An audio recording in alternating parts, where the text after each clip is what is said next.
పట్టించుకోవట్లేదని, ఎవరు మరి నిన్ను పలకరియట్లేదని నువ్వు బాధపడుతుంటావేమో. కానీ నీతో ఉన్నవాడు ఎవరంటే గొప్ప దేవుడు. హల్లెలూయా. నిన్ను పలకరిస్తుంటాడు ప్రతి నిత్యము కూడా. నువ్వు ఒంటరిగా ఉన్నా పలకరిస్తుంటాడు, నువ్వు కూర్చున్నా మాట్లాడుతున్నా పలకరిస్తాడు. కానీ మనమే పట్టించుకోము ప్రభువుని. ఆయన ప్రేమ గల దేవుడు. ప్రతిరోజు మాట్లాడదామని మన దగ్గరకు వస్తున్నా కానీ మనము దేవునికి మనం టైం ఇవ్వట్లేదంటే మన యొక్క విశ్వాసం ఎలా ఉన్నదంటే భక్తి జీవితం చల్లారిపోయినట్టుగా ఉంటుంది. కానీ నీ జీవితం, నా జీవితంలో కూడా యేసు ప్రభు మీద మనమైతే ఎప్పుడైతే మనం డిపెండ్ అయ్యి ఆయనకి మనం ఎప్పుడైతే ఆయనతో మాట్లాడుతుంటామో ఈ సమస్యలన్నీ కూడా పాతికాలమే.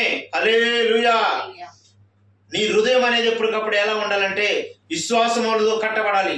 నీ హృదయం ఎలా ఉండాలంటే విశ్వాసంతో నీ అంటు కట్టబడితే నీ హృదయానికి మరి నీకు ఎవరు కూడా ఎటువంటి హాని కలిగినా కానీ, ఎటువంటి అపాయం వచ్చినా కానీ నిన్ను తప్పిస్తాడు. హల్లెలూయా.